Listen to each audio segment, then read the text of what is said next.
মানুষ মারা যাবে, মানুষ বেশি বেশি মরবে, মহামারীতে হোক, হত্যাকাণ্ডে হোক, যুদ্ধে হোক, মানুষ মরবে বেশি বেশি সামনে।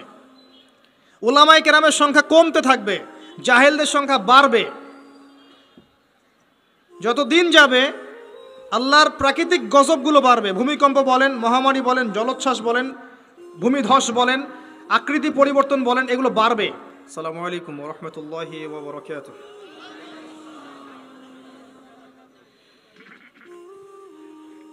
ইন্নাল হামদুলিল্লাহ নাহমাদুহু ওয়া নাস্তাঈনুহু মান ইয়াহদিহিল্লাহু ফালা মুদিল্লা লাহু ওয়া মান ইউদ্লিল ফালা হাদিয়া লাহু ونشهد أن لا إله إلا الله وحده لا شريك له ونشهد أن محمدًا عبده ورسوله أما بعد فأعوذ بالله من الشيطان الرجيم بسم الله الرحمن الرحيم وقال الله تعالى في كلامه المجيد والفرقانه الحميد يا أيها الذين آمنوا اتقوا الله حق تقاته ولا تموتن إلا وأنتم مسلمون وقال الله تعالى ولقد ذرأنا لجهنم كثيرا من الجن والإنس لهم قلوب لا يفقهون بها ولهم آذان لا يسمعون بها ولهم أعين لا يبصرون بها أولئك كالأنعام بل هم أضل وأولئك هم الغافلون وقال الله تعالى يا أيها الذين آمنوا عليكم أنفسكم لا يضركم من ضل إن اهتديتم إلى الله مرجعكم جميعا فينبئكم بما كنتم تعملون وقال رسول الله صلى الله عليه وسلم القرآن حجة لك أو عليك رب اشرح لي صدري ويسر لي أمري واحلل عقدة من لساني يفقه قولي اللهم فقهنا في الدين وعلمنا التأويل اللهم اجعلنا منهم الذين آمنوا وعملوا الصالحات وتواصوا بالحق وتواصوا بالصبر آمين يا رب العالمين الحمد لله ثم الحمد لله যাবতীয় প্রশংসা এবং গুণগান একমাত্র মহিয়ান ও গরিয়ান আল্লাহ রব্বুল আলামিনের জন্য, যে আল্লাহ সুবহানাহু ওয়া তাআলা নাজিল করেছেন মহাবিশ্বের মহাবিশ্বয় মহাগ্রন্থ আল কোরআনুল করিম। সকলেই বলি আলহামদুলিল্লাহ।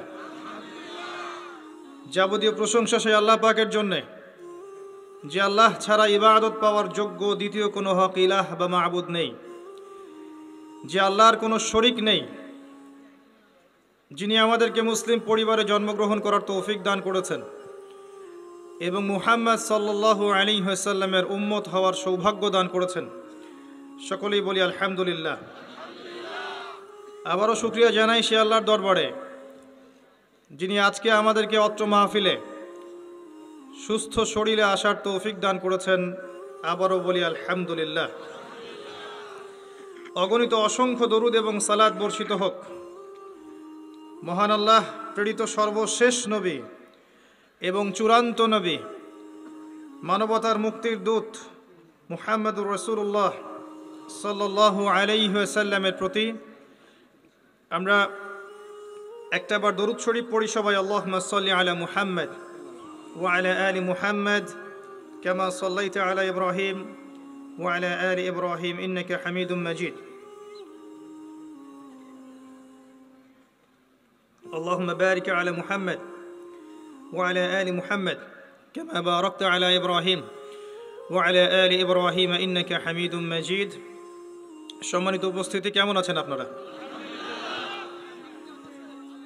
আলহামদুলিল্লাহ, আলহামদুলিল্লাহ আলা কুল্লি হাল ওয়া ফি কুল্লি মাকান। সর্বাবস্থায় শুকরিয়া একমাত্র আল্লাহ পাকের জন্য। আল্লাহ পাক সূরাতুল ইব্রাহিমের মধ্যে বলেছেন লাইন শাকারতুম লাযীদান্নাকুম, তোমরা যদি শুকরিয়া আদায় করো, আমার নিয়ামতের কৃতজ্ঞতা স্বীকার করো, লাযীদান্নাকুম, আমি তোমাদের প্রতি আমার নিয়ামতকে বাড়িয়ে দেব। বলেন সুবহানাল্লাহ। ওয়া লাইন কাফারতুম ইন্না আযাবি লাশাদীদ, আর তোমরা যদি আমার সাথে কুফরি করো, আমার নিয়ামতকে অস্বীকার করো, জেনে রেখো আমার শাস্তি বড় কঠিন। আমরা সুখে দুঃখে, সচ্ছলতায় অসচ্ছলতায়, বিপদ আপদে বালা মুসিবতে, যে কোনো অবস্থায় পড়ব আলহামদুলিল্লাহ।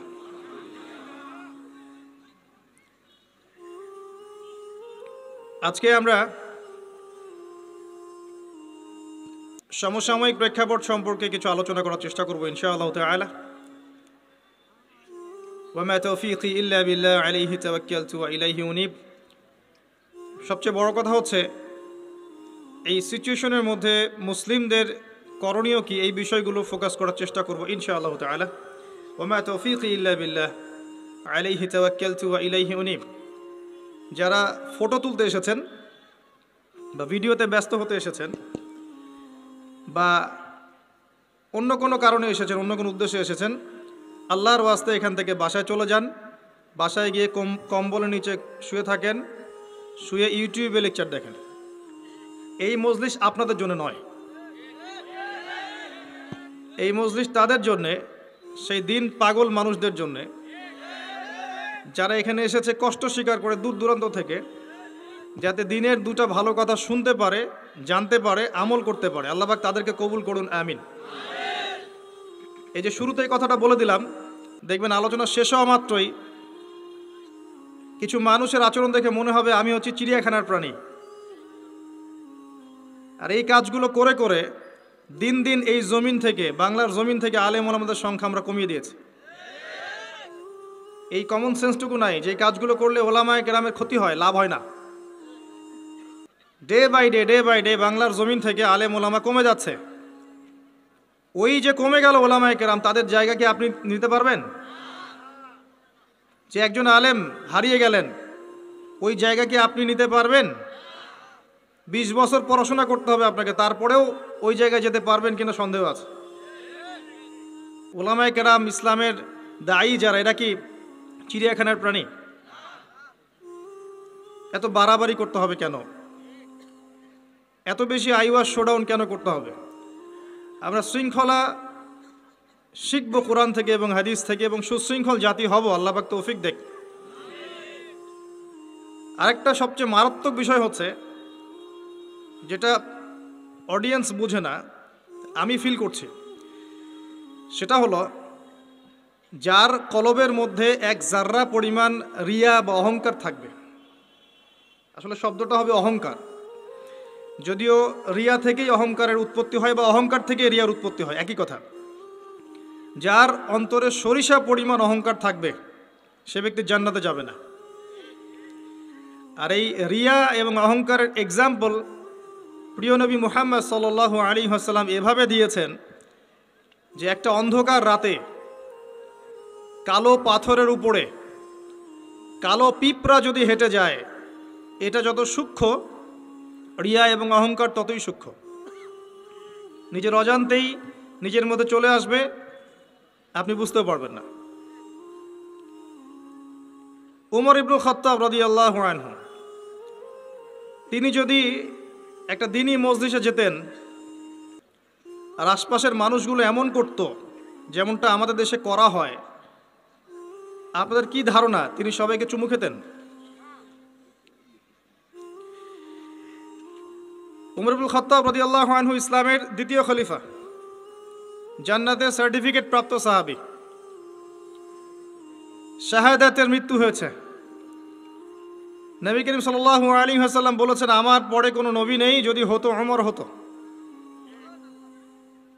তারপরেও একবার খালি সাহাবায়ে কেরাম তাকে বলেছিলেন, ইয়া আমিরুল মুমিনিন। আবু বকর রাদিয়াল্লাহু আনহুর ইন্তেকালের পরে সাহাবীরা তাকে সম্বোধন করেছিলেন ইয়া আমিরুল মুমিনিন। এই সম্বোধনটা শুনে উনি রাগ হয়ে গিয়েছিলেন যে আমাকে নিয়ে এত বাড়াবাড়ি করার কি দরকার আছে। তখন সাহাবীরা তাকে বুঝালেন যে আবু বকর সিদ্দিক ছিলেন খলিফা, রাসূলের খলিফা, খলিফাতুল মুসলিমিন। আর আমরা হচ্ছি এখন মুমিনদের জামাত, আপনি হচ্ছেন এই জামাতের আমির, এই কারণে আপনি আমিরুল মুমিনিন। তখন তার বুঝে আসলো। এই হলো ওমর রাদিয়াল্লাহু আনহুর চরিত্র। যেটা আমরা ছেড়ে এসেছি 1400 বছর আগে, ওটাই ইসলাম। এখন আমরা যা করছি এর সব কিছু ইসলাম না। আমরা আমাদের ইসলামিক লেবাস পোশাকে যা করছি এগুলো সব কিছু ইসলাম না। 1400 বছর আগে যা ছিল ওটার নাম ইসলাম, প্রকৃত ইসলাম। এখন পালন করছি কথিত ইসলাম। কীরকম? যেগুলো করতে ভালো লাগে সেগুলো করি, যেগুলো করতে সমস্যা হয় সেগুলো করি না। আল্লাহ পাক সূরা বাকারার মধ্যে বলেছেন 85 এবং 86 নম্বর আয়াতে, বা'দা আউযু বিল্লাহি মিনাশ শাইতানির রাজিম আফাতুমিনুনা বিবা'দিল কিতাব ওয়া তাকফুরুনা বিবা'দ। তবে কি তোমরা আল কোরআনের কিছু অংশকে মানো আর কিছু অংশকে মানো না? আল্লাহর কিতাবের কিছু অংশকে মানো, কিছু অংশকে মানো না। ফামা জাযাউ মান ইয়াফআলু যালিক ইল্লা খিজিয়ুন ফিল হায়াতিদ দুনিয়া। যারা এমন কাজ করবে, আল্লাহর কিতাবের, আল্লাহর বিধানের কিছু অংশকে মানবে, কিছু অংশকে মানবে না, তাদের জাযা বা প্রতিদান হচ্ছে এই দুনিয়াতেই আল্লাহ পাক তাদেরকে লাঞ্ছিত করে দিবেন। বলেন নাউযুবিল্লাহ। ওয়া ইয়াউমাল কিয়ামাহ ইউরাদ্দুনা ইলা আশাদ্দিল আযাব। আর কিয়ামতের মাঠে তাদেরকে সবচেয়ে মর্মান্তিক শাস্তি দেওয়া হবে। আবারও বলেন নাউযুবিল্লাহ। বাস্তবতা দেখেন, 90% মুসলিমের কান্ট্রি বলি আমরা, নিজে আপনি দেখবেন 90% মানুষ নামাজ পড়ে না। পরিসংখ্যানটা একটু কম বেশি হতে পারে, 80% হতে পারে, আমার মনে হয় না এর বেশি হবে। চিত্র দেখার জন্যে মসজিদে গেলেই যথেষ্ট। একটা এলাকার জনসংখ্যার পরিসংখ্যান করা যায় না আদমশুমারিতে? আপনি হিসেব করে দেখেন যে আপনার এই উপজেলা বলেন বা জেলা বলেন, এটা কোন জায়গায় আমি ঠিক বলতে পারছি না আর কি, পীরগঞ্জ, জাহাঙ্গীরাবাদ, এই জায়গায় নিশ্চয়ই মানুষের সংখ্যা আছে, গভর্নমেন্টের কাছে আছে না? আদমশুমারি আছে। আদমশুমারি নেন, মসজিদের সংখ্যা হিসাব করেন, এবং আপনি প্রত্যেকটা মসজিদে একটা করে প্রতিনিধি পাঠান। পাঠিয়ে দেখেন ফজর এবং এশার নামাজে কয়জন মুসল্লি এসেছে, বা 5 ওয়াক্ত নামাজে কয়জন মুসল্লি এসেছে। জুমার নামাজ দিয়ে হিসাব করবেন না, জুমার নামাজে মুনাফিকরাও নামাজ পড়তে যায়। ঈদের নামাজ দিয়ে হিসাব করবেন না, তারাবির নামাজ দিয়ে হিসাব করতে হবে না। অনেক বেরোজাদারও তারাবির নামাজ পড়ে, সেখানে গিয়ে ভুল ধরা শুরু করবে, এটা ঠিক নাই, ওটা ঠিক নাই, দেখবেন মসজিদে হই হুল্লা করবে, অথচ 5 ওয়াক্ত নামাজে নাই। এমনই হয় বাস্তবতা। আর যারা 5 ওয়াক্ত নামাজ পড়ে দেখবেন বিনয়ী হয়, অহংকার মুক্ত হয়, নীরব থাকে, ঝামেলা এড়িয়ে চলে। তো পরিসংখ্যান করে দেখেন যে একটা ইউনিয়নের মধ্যে বা উপজেলার মধ্যে কতজন মানুষ আছে, কতগুলো মসজিদ আছে, কতজন নামাজে যায়, তাহলে আপনি বাস্তবতা বুঝতে পারবেন। পরিসংখ্যান করেন যে আপনার এই পুরো উপজেলায় বা জেলায় কতজন মুসলিম আছে এবং মুসলিমদের মাঝে কতজন সহি শুদ্ধভাবে আল কোরআন তেলাওয়াত করতে জানে। কিন্তু যখন আপনি বলবেন আল কোরআনের আলো ঘরে ঘরে জ্বালো, বলবেন ঠিক না বেঠিক, সবাই বলবে ঠিক, ঠিক না বেঠিক। দেখছেন, এটা তো ঠিকই। এটা একটা অদ্ভুত কালচার চলছে আর কি। মানুষের কাছে জিজ্ঞেস করে, কোরআনের একটা কথা বলে মানুষকে জিজ্ঞাসা করে আপনারা বলেন ঠিক না বেঠিক। মানুষ যদি বলে বেঠিক, তাহলে কি ওটা বেঠিক হয়ে যাবে? মনে করেন কোরআন থেকে বলল যে আল্লাহ পাক সুদকে হারাম করেছেন, বলেন ঠিক না বেঠিক, তো মানুষ বলছে ধরেন বেঠিক, তাহলে কি এটা হারাম হয়ে যাবে, হালাল হয়ে যাবে? মানুষের কথায় ঠিক বেঠিক নির্ধারণ হবে? আমি এটা বোঝাতে যাচ্ছি, মানুষের কথায় ঠিক বেঠিক নির্ধারিত হবে? পৃথিবীর ম্যাক্সিমাম মানুষ যদি বলে যে সুদ হালাল, হালাল হবে? জেনা হালাল, হালাল হবে? মদের লাইসেন্স দেওয়া যাবে? একটা আল্লাহর বান্দা যদি দাঁড়িয়ে বলেন যে মদ হারাম, সুদ হারাম, জেনা হারাম, সেটা হারাম থাকবে না? এটা আল্লাহ পাকের বিধান। তো যখন আপনি অডিয়েন্সকে বলবেন আল কোরআনের আলো ঘরে ঘরে জ্বালো, আপনারা সবাই রাজি আছেন? বলবে হ্যাঁ সবাই রাজি আছে। প্রত্যেকের ঘরগুলো ঘুরে দেখেন, প্রত্যেকটা ঘরে একটা করে মানুষ পান কিনা যে পবিত্র কোরআন বিশুদ্ধ করে তেলাওয়াত করতে জানে। আর কতটুক বিশুদ্ধ হয় আমাদের এই ভাইদের মতো আলেমদের কাছে আসবেন, তেলাওয়াত শোনাবেন, তারাই বলে দিবে কতটুক শুদ্ধ হয়। কথা কি বুঝতে পারছেন? আমি আপনাকে বাস্তবতা আগে দেখাচ্ছি, মুসলিমদের করণীয়তে পড়ে যাচ্ছে। আর আপনি মাথায় রাখেন, আমরা বলি যে এটা 90% মুসলিমের দেশ। এবার আসেন, যারা কোরআন পড়া জানে বা যারা হাফেজে কোরআন হয়েছে বা যারা জীবনে অন্তত কোরআনটা বিশুদ্ধ করে তেলাওয়াত করা শিখেছেন, তাদের মধ্যে কত পার্সেন্ট মানুষ কোরআনের অর্থটা জানে? এটা আবার একটা পরিসংখ্যানের বিষয়। যারা মাদ্রাসা ব্যাকগ্রাউন্ডে পড়েন তাদের কথা ডিফারেন্ট, কিন্তু বাংলাদেশে প্রচুর মানুষ, কয়েক কোটি মানুষ কিন্তু জেনারেল ব্যাকগ্রাউন্ড থেকে আমরা পড়াশোনা করে বের হই। তাদের মধ্যে কতজন মানুষ কোরআন জীবনে পড়েছে, অর্থ বুঝেছে, বা 10টা-20টা সূরা মুখস্থ করেছে? খুঁজে বের করেন। 20-30 বছর পড়াশোনা করেও দেখবেন ওযুর ফরজ কয়টা জানে না, নামাজের ফরজ কয়টা জানে না, যাকাতের নিসাব বলতে পারবে না। জিজ্ঞাসা করেন এখন আরবি কোন মাস চলছে, বলতে পারবে না। কোনো সম্পর্কই নাই দিনের সাথে। সম্পর্ক এতটুকু, জুমার দিনে যেতে হয়, মসজিদে যাই, ইমাম সাহেব আরবি দিয়ে জানে কি বলে, শুনি, 2 রাকাত নামাজ পড়ে খোরমা দেয়, নিয়ে চলে আসি। সমস্যাটা এরকম আর সংস্কৃতি।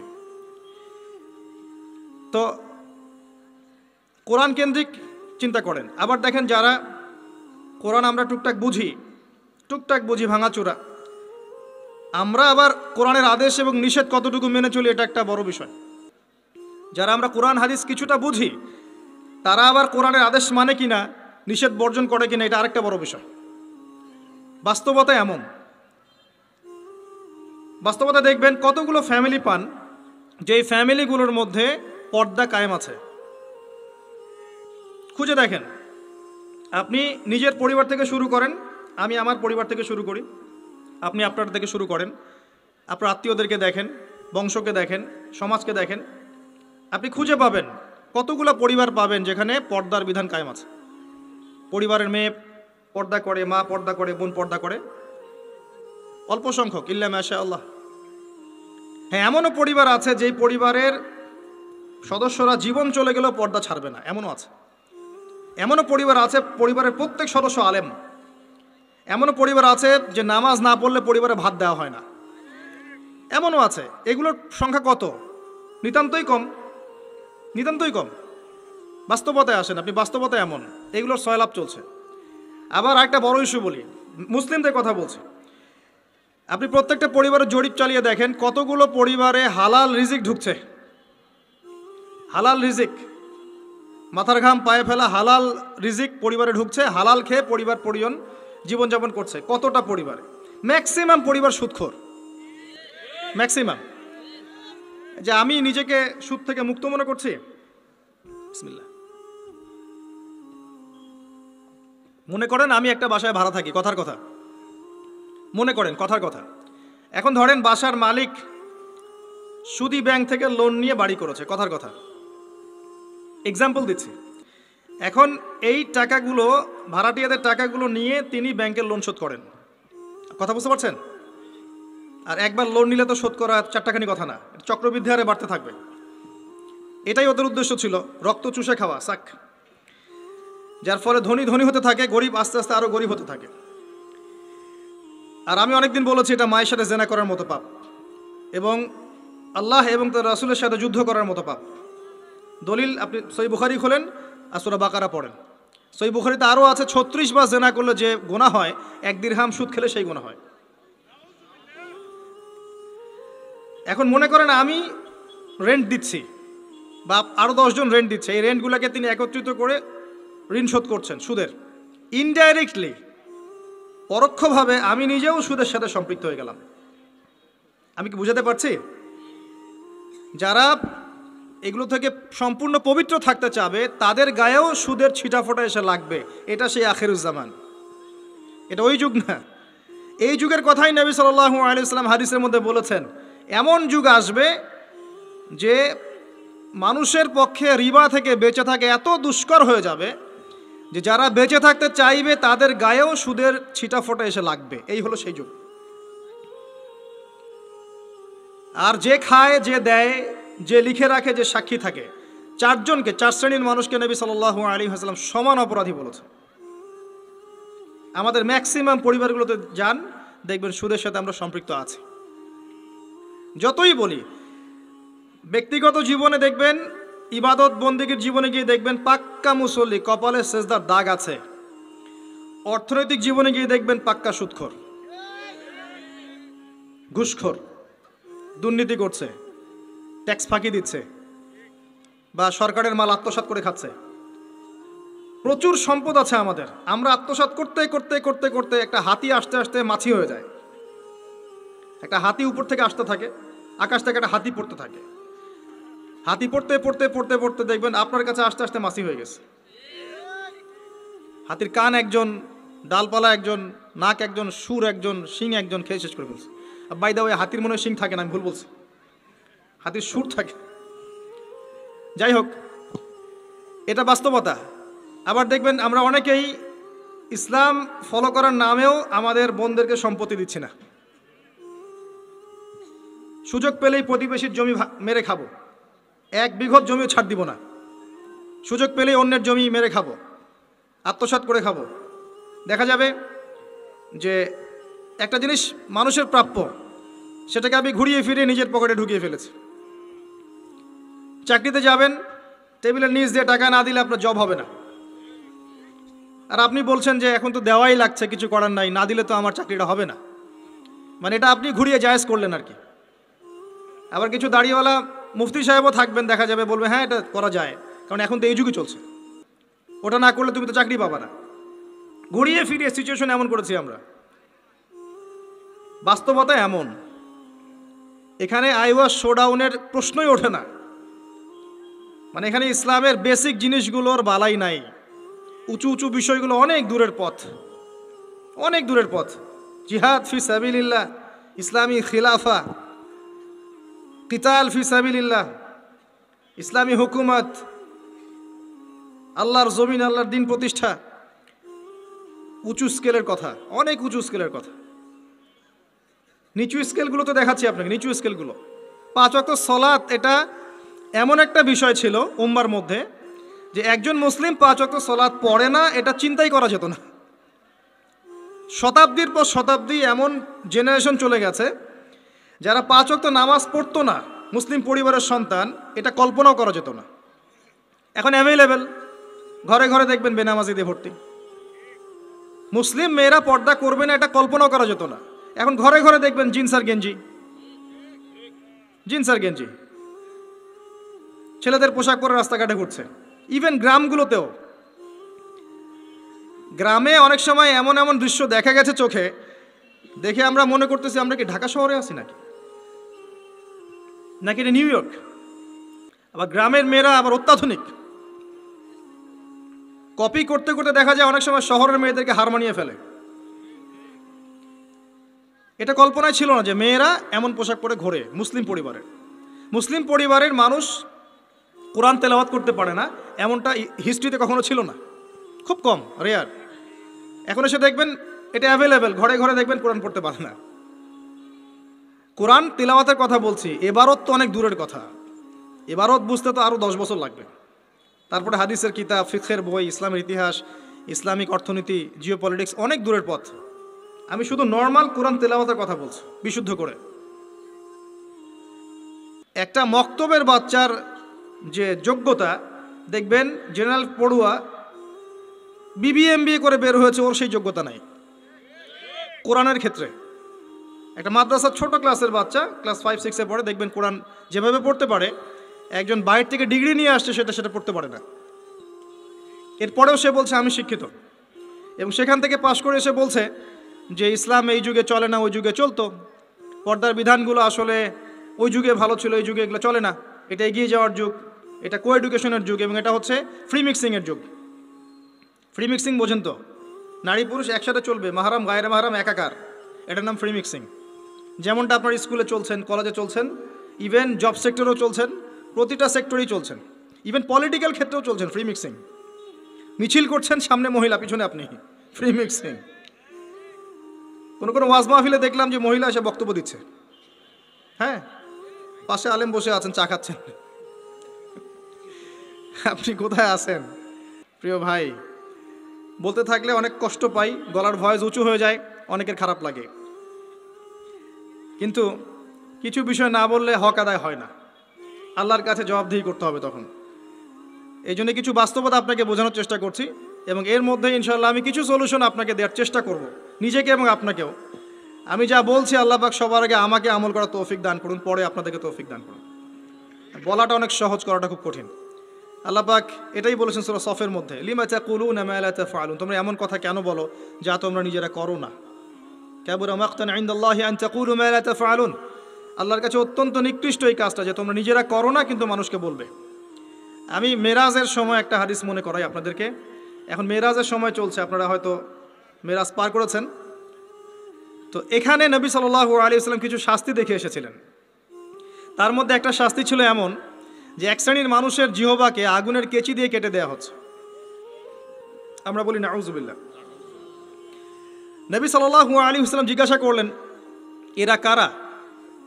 তাকে বলা হলো, এরা আপনার উম্মতের সেই সব ব্যক্তি যারা ছিল উম্মতের বক্তা এবং দায়ী এবং আলেম, এই টাইপের মানুষ আর কি, যারা মানুষকে অনেক সুন্দর সুন্দর কথা বলতো, নিজেরা আমল করতো না। আল্লাহ পাক আমাদেরকে হেফাজত করুন। আমি অনেস্টলি বলছি, আমি যা জানি, যতটুকু আল্লাহ পাক আমাকে জ্ঞান দিয়েছেন, এর 30% আমি আপনাদেরকে বলতে পারি না। যা আমি জানি, আর আমি খুব কমই জানি। আপনি যত পড়াশোনা করবেন, যত বড় বড় আলেম ওলামার কাছে গিয়ে পড়ে থাকবেন, আপনি তত ফিল করবেন যে আপনি কিছুই জানেন না। আর আপনি যত চটি বই পড়ে মৌলানা হয়ে যাবেন, দু চারটা অনুবাদ পড়ে হাদিসের বলবেন আমি মুফতি হয়ে গেছি, তখন আপনার কাছে মনে হবে আমি অনেক জানি, আমার চেয়ে বড় জ্ঞানের কে আছে, আমি হকের ডিলার, আমি জান্নাতের ডিলার, আসো লিজ লাগলে নিয়ে যাও, ভাবখানা এরকম। তো আমি 30-40% বলতে পারি না, আর যতটুকু পারি তার মনে হয় 50-60% আমল করতে পারি না। যদি এখানে কোনো গজব আসে, আল্লাহ পাকের আল্লাহ না করুক, তাহলে সবার আগে উচিত হবে আমার এখান থেকে চলে যাওয়া। হয়তো আমার কারণেই গজবটা এসেছে। শোনেন, আমাদের সবাইকে বেসিক জিনিসগুলো ঠিক করতে হবে। আমি একটা আয়াত দিয়ে আপনাদেরকে সামনের দিকে নিয়ে যাচ্ছি।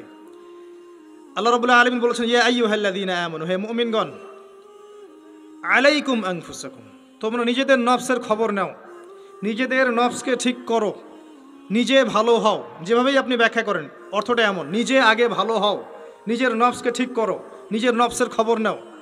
লা ইয়াদুররুকুম মান দাল্লা ইন ইহতাদাইতুম, তোমরা যদি হেদায়েতের উপর থাকো, তাহলে অন্যরা যদি পথভ্রষ্ট হয়ে যায় তোমার কোনো ক্ষতি হবে না তোমাদের ইনশাআল্লাহ। ইলাল্লাহি মারজিউকুম জামিআন, তোমরা সবাই আল্লাহর কাছে ফিরে যাবে একদিন। ফায়ুনাব্বিউকুম, অতঃপর তিনি তোমাদেরকে জানিয়ে দিবেন, বিমা কুনতুম তা'মালুন, যে আমল তোমরা করতে। এই আয়াত দিয়ে মুফতি তকি উসমানী, আল্লামা তকি উসমানী দামাত বারাকাতুহু, তার একটা কিতাব আছে তাসাউফ ও আত্মশুদ্ধি, এই পুরো বইটা তিনি একটা আয়াত দিয়ে লিখেছেন। এবং তিনি বোঝাতে যাচ্ছেন যে এই আয়াতের মধ্যে সমস্যা এবং সমাধান দুটোই আছে। উম্মার সমস্যা এবং সমাধান দুটোই আছে। সমস্যা কি? আল্লাহ পাক যে বলেছেন আলাইকুম আনফুসাকুম, তোমরা নিজেদেরকে ঠিক করো, আগে নিজেদের নফসকে ঠিক করো। আমরা উল্টা কাজ করি, নিজেকে ঠিক না করে মানুষকে ঠিক করতে চাই। আমার কথা কি বুঝতে পারছেন? আমরা প্রত্যেকেই নিজেকে ঠিক না করতে গিয়ে আগে মানুষকে ঠিক করতে চাই। এটা সবচেয়ে বড় সমস্যা। এতে করে যা হয় যে আমার সমাজ সংস্কারমূলক কাজে আসলে কোনো প্রতিফলন ঘটে না, কারণ আমি তো নিজেকেই ঠিক করতে পারি না। এবং সলিউশনটাও এখানে হচ্ছে এই যে আগে নিজের জান বাঁচাতে হবে। কু আনফুসাকুম, নিজে আগে জাহান্নামের আগুন থেকে বাঁচো, ওয়া আহলিকুম নারা, তারপর পরিবারবর্গকে বাঁচাও। ইয়া আইয়ুহাল্লাযীনা আমানু, হে মুমিনগণ, ইত্তাকুল্লাহ হাক্কা তুকাতিহ, আল্লাহকে ভয় করো, ভয় করার মতো ভয় করো। ওয়ালা তামুতুন্না ইল্লা ওয়া আনতুম মুসলিমুন, পরিপূর্ণ মুসলিম না হয়ে তোমরা মৃত্যুবরণ করো না। নিজেকে আগে মুসলিম হতে হবে, নিজেকে আগে মুমিন হতে হবে, নিজেকে আগে নিজের নফসকে ঠিক করতে হবে, তারপর অন্যকে কথা। এরপর পরিবার। নিজেকে ঠিক করার জন্য কি কি দরকার? আসেন বাস্তবতায় আসেন। নিজেকে ঠিক করার জন্য প্রথমে দরকার জ্ঞান অর্জন। কি দরকার ভাই? জ্ঞান অর্জনের জন্য কিছু সাবজেক্ট আছে, কিছু কনস্ট্রাকটিভ কথা শোনেন।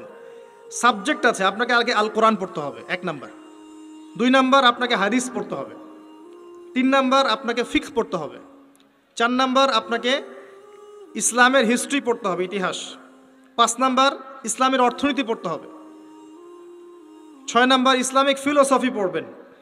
7 নাম্বার রাসূল সাল্লাল্লাহু আলাইহি ওয়াসাল্লামের জীবনী পড়বেন, সাহাবায়ে কেরামদের জীবনী পড়বেন। 8 নাম্বার আরবি ভাষা এবং সাহিত্য শিখবেন। এরকম কিছু সাবজেক্ট। জিওপলিটিক্স পড়বেন। এর পাশাপাশি জেনারেল লাইনে যা যা পড়ছেন এগুলো পড়েন, কোনো সমস্যা নেই। কিছু সাবজেক্ট আছে, জ্ঞান অর্জন করেন। আর এই জ্ঞান আল্লাহর পক্ষ থেকে আসবে।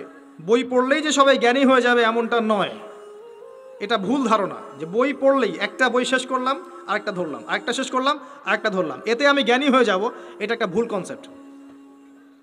সবসময় মনে রাখবেন ভাই, জ্ঞান আল্লাহর পক্ষ থেকে আসে। জ্ঞান আপনি হাজারো চেষ্টা করলেও ওই বিষয়ের বুঝ আপনার ভিতরে নাও আসতে পারে। আল্লাহ বলেছেন ওয়াকুলিল হাক্কু মির রব্বিকুম, হক সেটাই যেটা তোমার রবের পক্ষ থেকে নাজিল হয়। জ্ঞান সেটাই যা তোমার রবের পক্ষ থেকে নাজিল হয়।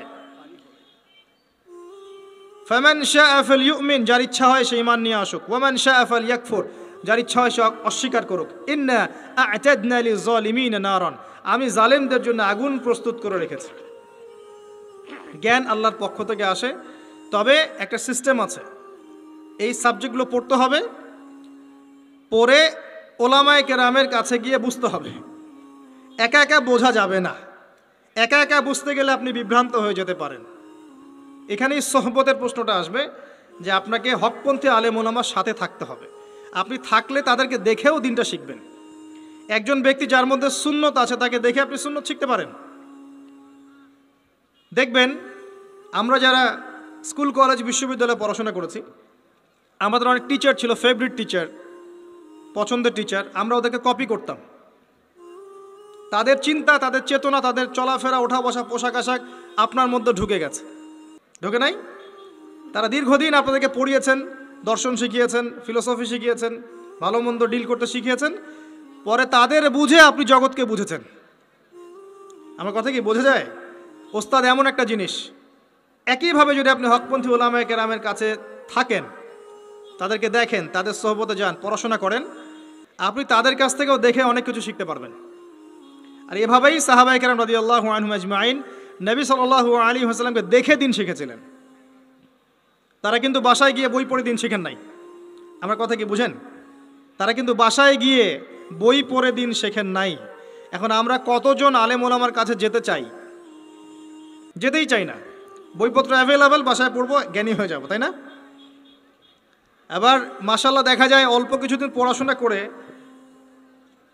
এটা সহি, এটা জয়ীফ, এটা জাল, এটা মাউজু, এটা অমুক, এটা তমুক, এগুলো ফতোয়া শুরু করে দেয়। অথচ সহি জয়ীফের খবরই জানে না সে, কোনটা সহি হয় কোনটা জয়ীফ হয়। তো বাস্তবতা কঠিন। প্র্যাকটিক্যালি আপনাকে জ্ঞান অর্জন করতে হবে আগে। 2 নাম্বার হচ্ছে জ্ঞান অনুযায়ী আমল। জ্ঞান অনুযায়ী আমল খুব ইম্পর্ট্যান্ট। এর জন্য একটা ফর্মুলা বলছি, অনলি একটা। আপনি আপনার জীবনের প্রতিটা কাজ রাসূলুল্লাহ সাল্লাল্লাহু আলাইহি ওয়াসাল্লামের সুন্নাহ মতো করার চেষ্টা করেন। পারবেন? পারা যাবে ইনশাআল্লাহ। প্রতিটা কাজ, রাত হয়েছে ঘুমাতে যাবেন, ঘুমান নবীর সুন্নাহ মতো, ওঠেন তার সুন্নাহ মতো, বাথরুমে যান তার সুন্নাহ মতো, বের হন তার সুন্নাহ মতো, খান তার সুন্নাহ মতো, পরিবারের সাথে সময় কাটান তার সুন্নাহ মতো, নামাজ পড়েন তার আদর্শে, যাকাত দেন, সওম রাখেন, মুআমালাত করেন, আপনি আমর বিল মারুফ নাহি আনিল মুনকারের কাজ করেন, দ্বীনের প্রতিষ্ঠার কাজ করেন, তার মতো করে আল্লাহর পথে দাওয়াত দেন।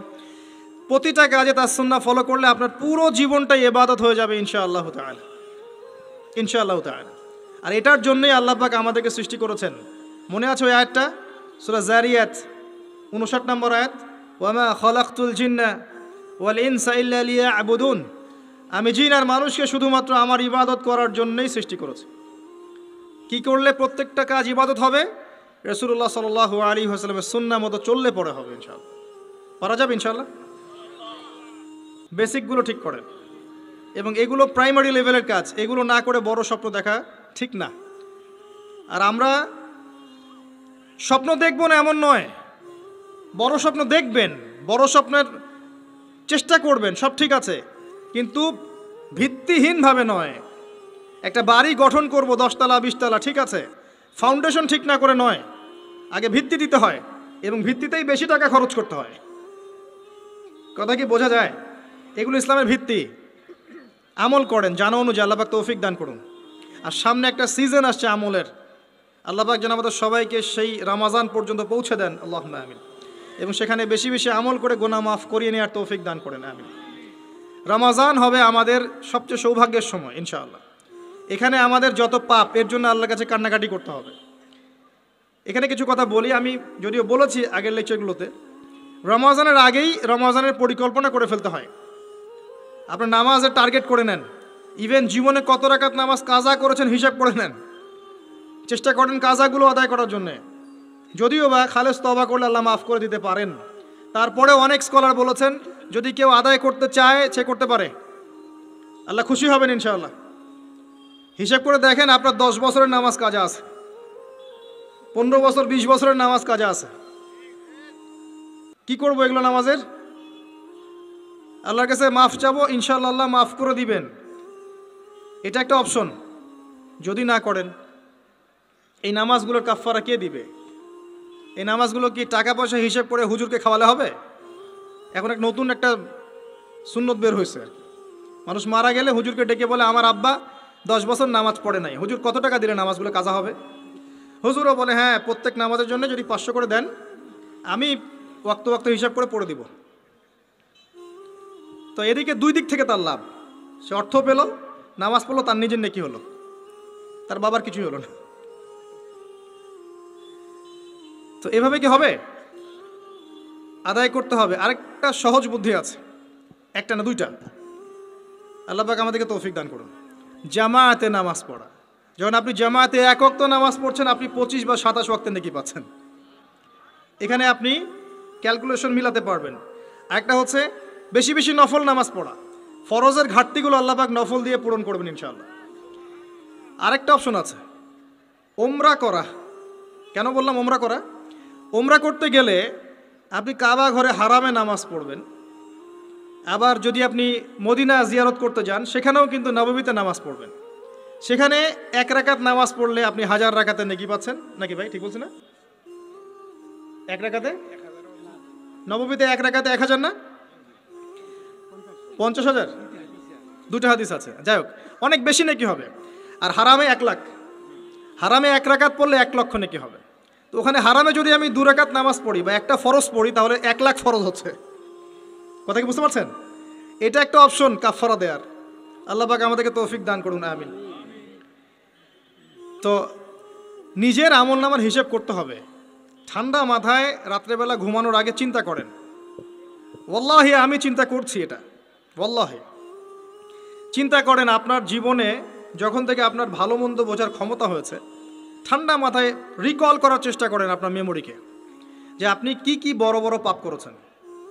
পারা যাবে? একটা খাতা নেন সামনে, নিয়ে লিখেন যে আমি 10টা বান্ধবীর সাথে প্রেম করেছি, বড় পাপ তো জেনা। আমি মদ খেয়েছি বন্ধুদের সাথে, আমি গুন্ডাগিরি করেছি, একজনের হাতে রক কেটে দিয়েছি, পায়ে রক কেটে দিয়েছি, আছে না এগুলো আমল নামে মানুষের? আমি রিলিফের মাল মেরে খেয়েছি, আমি বোনের সম্পত্তি অধিকার দেইনি, পিতা মাতাকে আমি বৃদ্ধাশ্রমে পাঠিয়েছি, আমি এটা করেছি ওটা করেছি। হিসাব করা যাবে না? এগুলো তো করেছি আর করি নাই। আমি নামাজ পড়ি নাই এতদিন, এত ওয়াক্ত, আমি যাকাত দেই নাই, আমি রোজা রাখি নাই। পারা যাবে না? আমরা না করলে কি হবে? লেখা আছে না, দেখানো হবে না? সে ব্যক্তি বুদ্ধিমান যে নিজের হিসাব নিজে নিয়ে নিল দুনিয়ায়। এই জায়গায় আসেন, নিজের হিসাব নিজে নিয়ে নেন দুনিয়ায়। এবার আপনি দেখবেন যে আপনার আমার পাপগুলো 2 ভাগে বিভক্ত।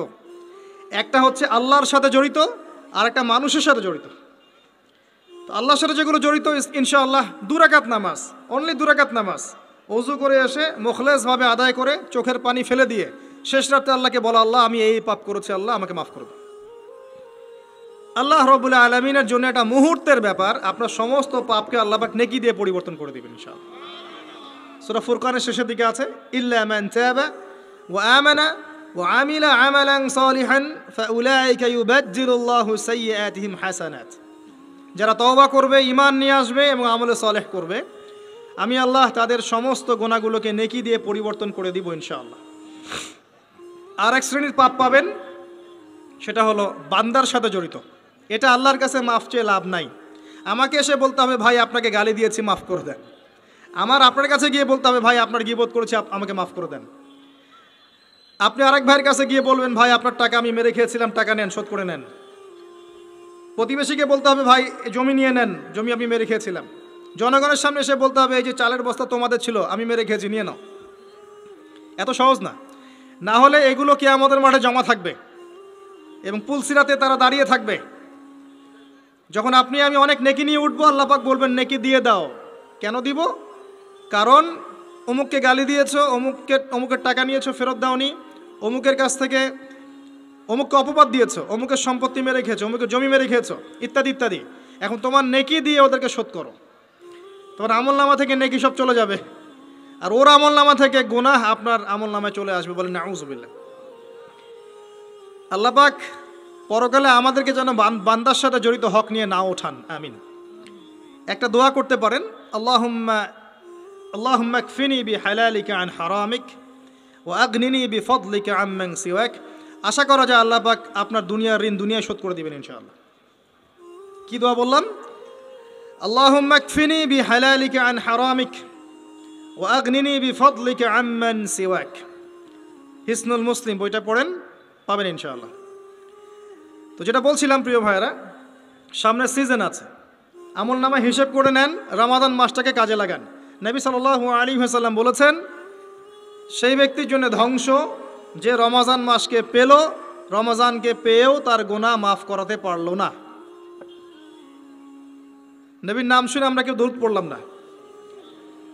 নবী সাল্লাল্লাহু আলাইহি ওয়াসাল্লাম বলেছেন সেই ব্যক্তি ধ্বংস হোক যে রমজান মাসকে পেল, কিন্তু এই রমজান মাসকে পেয়েও তার গুনাহ মাফ করাতে পারলো না। আমরা এদের অন্তর্ভুক্ত হতে চাই না। আল্লাহ পাক হেফাজত করুন। রমজানের আগেই প্রিপারেশন নেন, মানসিকভাবে আমল নামা গুছিয়ে ফেলেন, টার্গেট করেন আপনি কি চাচ্ছেন রমজান মাসে।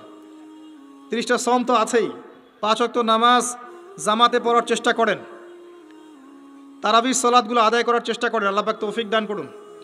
অন্তত একটা বার কোরআনকে খতম করার চেষ্টা করেন, প্রতিদিন এক পারা করে পড়লে খতম হবে, পারা যাবে না? যারা পড়তে জানি না এখনই পড়া শিখে নেন, 1 মাস আছে পড়া শিখে নেন। রমজান মাসে মসজিদ ভিত্তিক কোরআন শিক্ষার তালিম এবং কোর্স চালু করেন, মানুষকে কোরআন শিখান। 5 ওয়াক্ত নামাজের পরে দারসে হাদিস চালু করেন, মানুষকে হাদিস শিখান। মহিলাদের জন্য, মা বোনদের জন্য কোরআন শিক্ষার ব্যবস্থা করেন, ওদেরকে বাসায় শিখান। রমজান মাসে বাজারে বেশি যাবেন না, বেশি আড্ডাবাজি করতে বসবেন না, 3-4 জন মিলে এক জায়গায় আড্ডা মারতে বসবেন না, দিনই আলোচনা ছাড়া। বসলেই গীবত হবে, রোজা নষ্ট হয়ে যাবে। মানুষের সাথে কম মিশেন রমজান মাসে, যত বেশি মানুষের সাথে মিশবেন তত বেশি গীবত তহমত করতে হবে, তত বেশি অন্যের সমালোচনা লিখতে হবেন। আলাইকুম আনফুসাকুম ভুলে যাবেন, মানুষকে নিয়ে ব্যস্ত হয়ে থাকবেন এবং অন্তরের নূর নষ্ট হয়ে যাবে, মানুষের সাথে জড়িত পাপ কাঁধে চলে আসবে।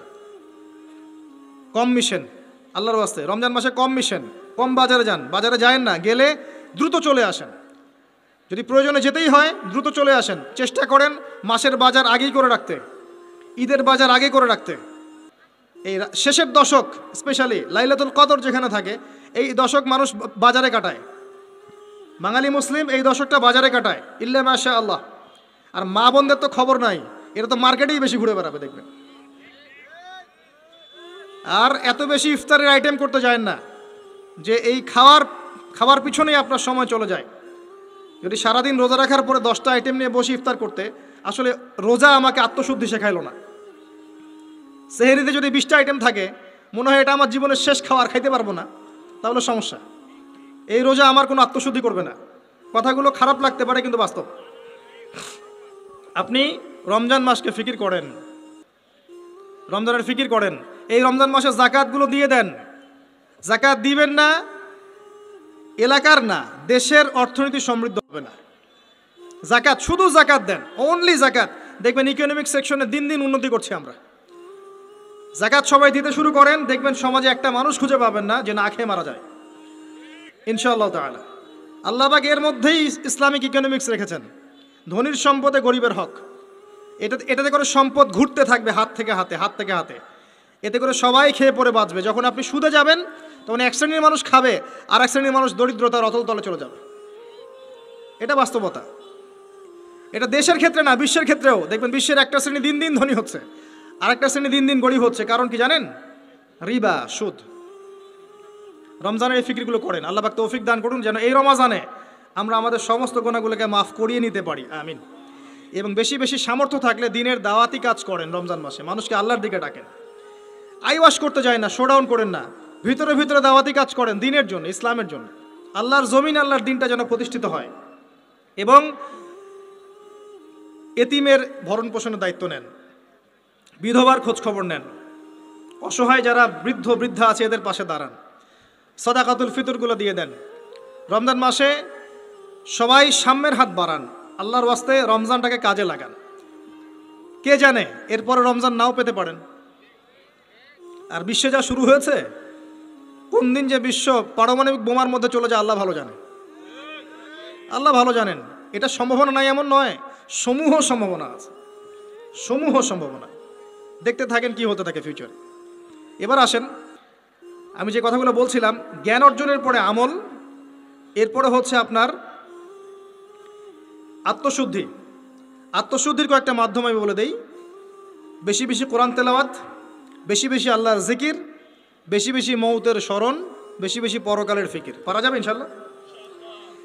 এবং কম কম কথা বলা, কম কম খাওয়া, কম কম ঘুমানো, কম কম মানুষের সাথে মেশা। পারা যাবে? এগুলো আত্মশুদ্ধির জন্য দরকার আছে। এবং আত্মশুদ্ধিওয়ালা মানুষদের সোহবতে গিয়ে থাকা। পারা যায়? আল্লাহ পাক তৌফিক দান করুন। এরপরে আসবেন বেসিক কাজে, আপনার ইকোনমি হালাল কিনা দেখেন।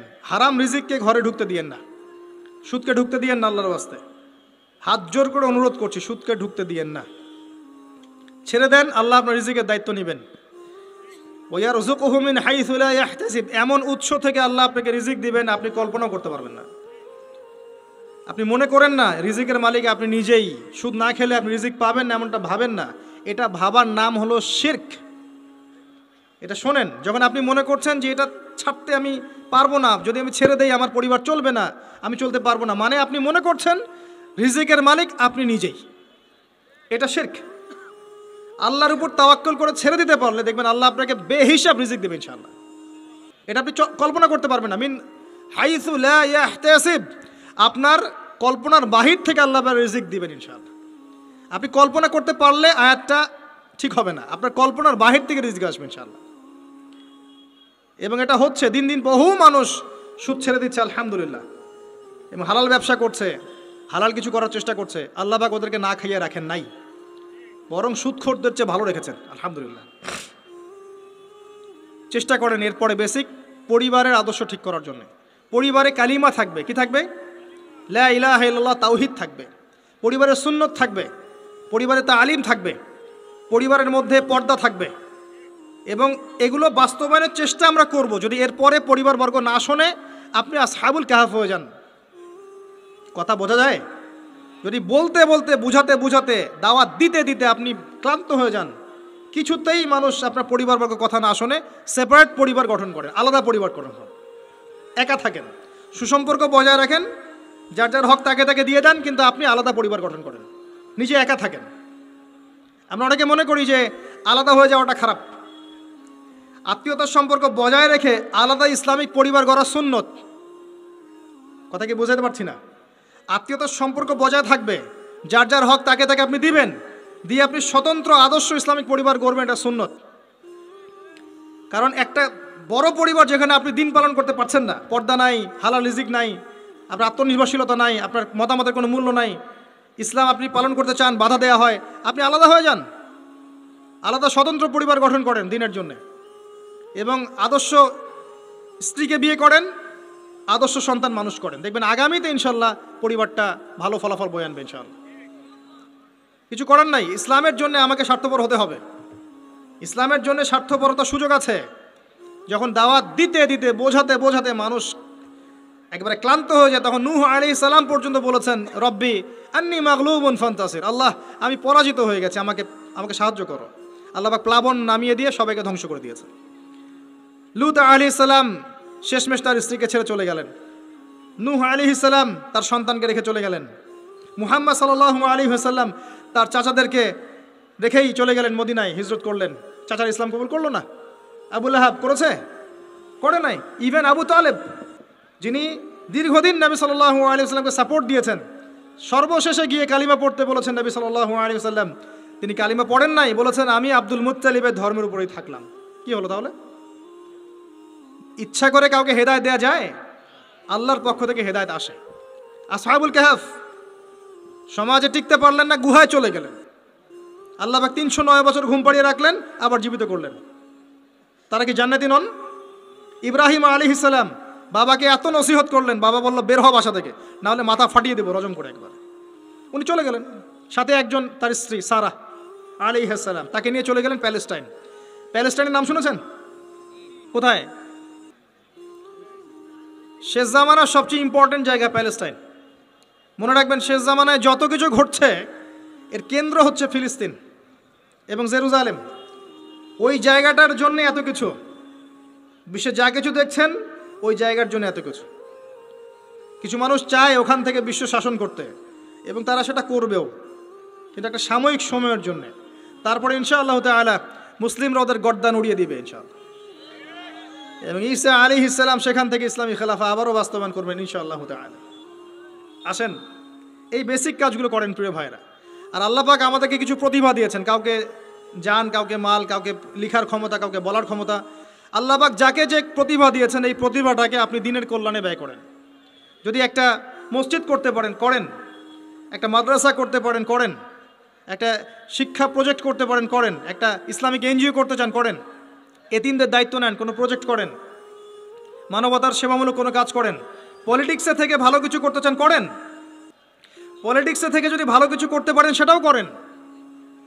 মানে আপনি যেখানে আছেন সেখান থেকে দিনের জন্য কিছু করেন, পারবেন না? একজন মানুষ ধরেন একটা এলাকার রাজনৈতিক নেতা, তার পক্ষে কি পসিবল না ইসলামের জন্য কাজ করা, মানুষের ভালো করা? সম্ভব না? পসিবল, এবং অনেক ক্ষেত্রে আমার চেয়ে বেশি পসিবল। একজন আলেম, তার জন্য কি এইসব মঞ্চে বসে দিনের কথা বলা সম্ভব না? মানুষকে দিনের পথে ডাকা সম্ভব না? একজন মসজিদের মুতাওয়াল্লি, তার জন্য কি মসজিদটা আবাদ করা সম্ভব না? একটা মাদ্রাসার প্রতিষ্ঠাতা, তার জন্য কি মাদ্রাসা আবাদ করা সম্ভব না? আমাদের প্রত্যেককে আল্লাহ পাক কিছু না কিছু সুযোগ দিয়েছেন, ওগুলোকে ফাইন্ড আউট করে আল্লাহর ওয়াস্তে যে কয়দিন বেঁচে থাকবো দিনের জন্য কিছু করে কবরও যাই, ইনশাল্লাহ জান্নাত পাওয়া যাবে। এগুলো বাস্তব কথা, প্র্যাকটিক্যাল কথা। আর একটা কথা মনে রাখবেন, আল্লাহ পাক বলেছেন নাসুল্লাহ ফানাসিয়াহুম, যারা আল্লাহকে ভুলে যাবে আল্লাহ ওদেরকে ভুলে যাবেন। যারা আল্লাহকে ভুলে যায় আল্লাহ তাদেরকে ভুলে যান। ইন্নাল্লাহা লা ইউগাইয়িরু মা বিকওমিন হাত্তা ইউগাইয়িরু মা বিআনফুসিহিম। একটা কওম যতক্ষণ তার অবস্থা পরিবর্তনের চেষ্টা করে না, আল্লাহ পাক ওই কওমের অবস্থা পরিবর্তন করেন না। ইন তানসুরুল্লাহ ইয়ানসুরকুম ওয়া ইউসাব্বিত আকদামাকুম, তোমরা যদি আল্লাহর দ্বীনকে সাহায্য করো তবেই আল্লাহ তোমাদেরকে সাহায্য করবে, তোমাদের পদযুগল দৃঢ় রাখবে। আমি আবার বলছি, শোনেন, তোমরা যদি আল্লাহর দ্বীনকে সাহায্য করো তবেই আল্লাহ তোমাদেরকে সাহায্য করবে, এমনি এমনি সাহায্য আসবে না। এখানে নবী সাল্লাল্লাহু আলাইহি ওয়াসাল্লামের সিরাত বা জীবনী, এটা ঘেঁটে দেখবেন তিনি কিভাবে সমাজ সংস্কার করেছেন, ওটাই পথ পদ্ধতি, এর বাইরে কোনো পথ নাই। আর একটা দিন যাবে আর আপনার কাছে মনে হবে গতকালটা আজকের দিনের চেয়ে ভালো ছিল। যত দিন যাবে আলামাতুস সাআহ, আখিরুজ জামানের সাইনগুলো আরও প্রকাশিত হতে থাকবে। মানুষ মারা যাবে, মানুষ বেশি বেশি মরবে, মহামারীতে হোক, হত্যাকাণ্ডে হোক, যুদ্ধে হোক, মানুষ মরবে বেশি বেশি সামনে। উলামায়ে কেরামের সংখ্যা কমতে থাকবে, জাহেলদের সংখ্যা বাড়বে।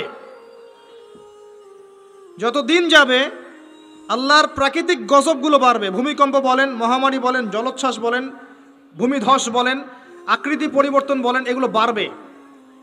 যত দিন যাবে হালাল রিজিক সংকীর্ণ হবে, জিনা বাড়বে, মাদক বাড়বে, মানুষ জিনা করবে হালাল মনে করে, মাদক খাবে হালাল মনে করে। যত দিন যাবে মেয়েদের সংখ্যা বাড়বে, পুরুষরা কমতে থাকবে, এবং ছেলেরা মেয়ের পোশাক পরে ঘুরবে, মেয়েরা ছেলের পোশাক পরে ঘুরবে। যত দিন যাবে ফাংশনাল জায়গাগুলোতে মেয়েরা চলে আসবে, ছেলেরা পিছিয়ে পড়বে।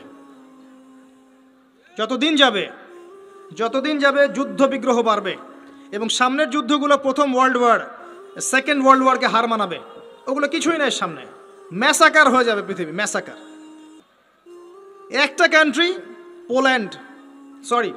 অস্ট্রিয়া হাঙ্গেরি, সেখানে রাজপুত্রকে গুলি করা হয়েছে তার স্ত্রী সহ। এই ইস্যুটাকে কেন্দ্র করে সে তার পার্শ্ববর্তী দেশটাকে আক্রমণ করলো 2 সপ্তাহ পরে। এখন পার্শ্ববর্তী দেশের বন্ধু রাষ্ট্র ছিল রাশিয়া। সে বলল যে আমার বন্ধুকে আক্রমণ করা হলে আমি চুপ থাকবো না। আর অস্ট্রিয়া হাঙ্গেরি বলল আমি আমার বন্ধুকে ডেকে নিয়ে আসছি। তাহলে কে তোমার বন্ধু? জার্মানি। জার্মানিকে ডেকে আনা হলো। জার্মানি যুদ্ধে ঝাঁপিয়ে পড়লো অস্ট্রিয়া হাঙ্গেরির জন্য। রাশিয়া এদিক থেকে জার্মানিকে আক্রমণ করছে, জার্মানি এদিক থেকে ডিফেন্ড করছে। এদিকে অস্ট্রিয়া হাঙ্গেরি তার প্রতিবেশীকে আক্রমণ করছে। এবার ফ্রান্স বলল যে রাশিয়া আমার বন্ধু, আমি জার্মানিকে ছাড়বো না। তখন ফ্রান্স যুদ্ধে ঝাঁপ দিল, সে জার্মানির এগেনস্টে যুদ্ধ করলো।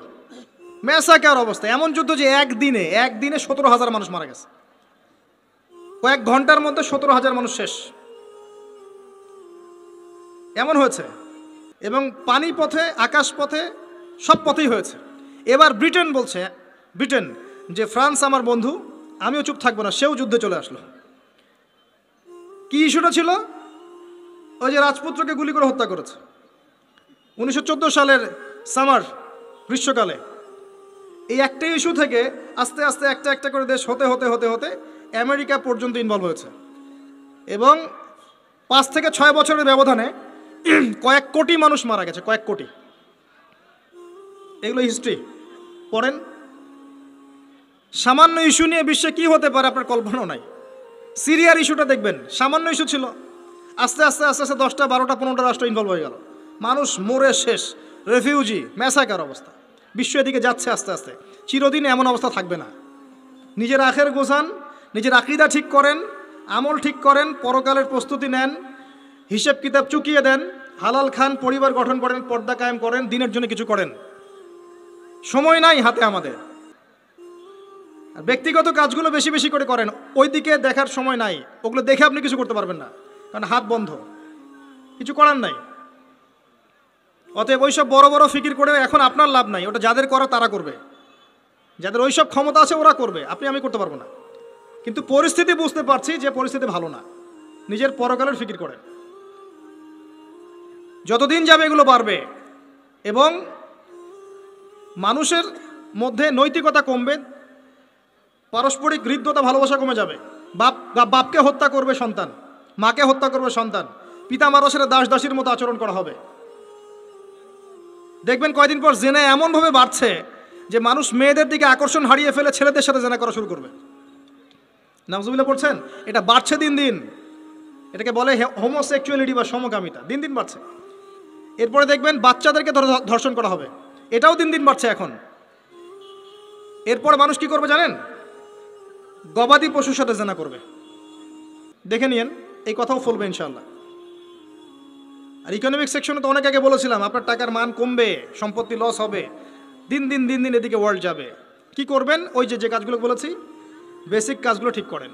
আল্লাহর ওয়াস্তে প্রথমে তওবা করে আল্লাহর দিকে ফিরে আসেন, আকীদা ঠিক করেন, আমল বেশি বেশি করার চেষ্টা করেন, সুন্নাহ মাফিক জীবনযাপন করেন, আল্লাহর ওয়াস্তে হালাল খান, হারামে যায় না, পারিবারিক আদর্শ সুন্দর করার চেষ্টা করেন। যদি কথা না শুনে একক পরিবার গড়ে তোলেন, সন্ততিকে মানুষ করেন, আপনার জানমাল যা আছে এটাতে দিনের কোনো খেদমত করেন, চেষ্টা করেন দিনের কোনো কল্যাণ করার জন্য, যেটাকে নিয়ে আপনি আল্লাহর সামনে দাঁড়াবেন। আল্লাহ, আমি মাজুর ছিলাম, এতটুকু করে তোমার কাছে এসেছি, আমাকে মাফ করে দাও। এর বেশি কিছু আমার বলারও নাই, আসলে আমাদের করারও আছে বলে আমার মনে হয় না। আল্লাহ পাক আমাদের সবাইকে কথাগুলো বোঝার তৌফিক দান করুন এবং আমাদের সবাইকে আল্লাহ পাক আকীদা সংস্কার করার তৌফিক দান করুন। বেশি বেশি নেক আমল করার আল্লাহ পাক তৌফিক এনায়েত করুন। আল্লাহ পাক আমাদের সবাইকে হালাল রিজিকের ব্যবস্থা করে দিন। আল্লাহ পাক আমাদের সবাইকে আদর্শ পরিবার গড়ার তৌফিক দান করুন। আল্লাহ রব্বুল আলামিন আমাদের যে যেখানে আছি সেখান থেকে দিনের খেদমত করার তৌফিক দান করুন। দুনিয়ার এই শেষ জামানার ফিতনা ফাসাদগুলো থেকে আল্লাহ পাক আমাদেরকে বাঁচিয়ে রাখুন এবং বেঁচে থাকার জন্য আমাদের মনোবল তৈরি করুন, মানসিকতা তৈরি করুন। মুসলিমদের মাঝে আল্লাহ পাক ঐক্য দান করুন, ওলামায়ে কেরামের মাঝে আল্লাহ পাক ঐক্য দান করুন। আমাদের পলিটিক্যাল নেতাদেরকে আল্লাহ পাক হেদায়েত করুন। আল্লাহ পাক তাদের মধ্য থেকে ওমর, হামজার মতো, সাহাবীর মতো মানুষকে বের করুন। আল্লাহ পাক প্রশাসনকে হেদায়েত করুন, তাদেরকে আল্লাহ পাক ইসলামের পক্ষে কাজ করার তৌফিক দান করুন। আল্লাহ রাব্বুল আলামিন আমাদের মধ্যে যারা মারা গেছে আল্লাহ পাক সবাইকে মাফ করে দিন, যারা অসুস্থ আছে সবাইকে আল্লাহ পাক শেফায়ে কামেলা দান করুন, আমাদের পরবর্তী প্রজন্মটাকে আল্লাহ পাক ইসলামের জন্য কবুল করুন, আমিন। এই বলে আমি আমার সংক্ষিপ্ত আলোচনা শেষ করছি। আকুলু কওলি হাযা আস্তাগফিরুল্লাহ লি ওয়া লাকুম ওয়া লিসাইরিল মুসলিমিন। বারাকাল্লাহু লানা ওয়া লাকুম বিল আয়াতিল হাকীম। ইন্নাহু তাআলা জাওয়াদুন কারীমুন বার রাউফুর রহিম।